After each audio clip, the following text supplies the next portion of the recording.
How to update your WordPress installation.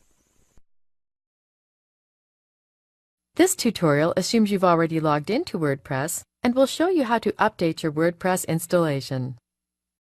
First, you can see which version of WordPress you're running right here.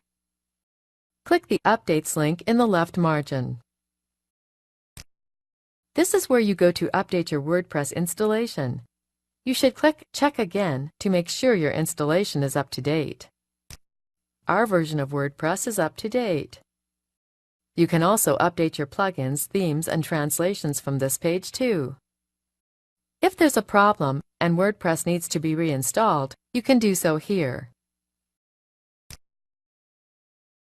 Once the installation is complete, you'll see this welcome screen.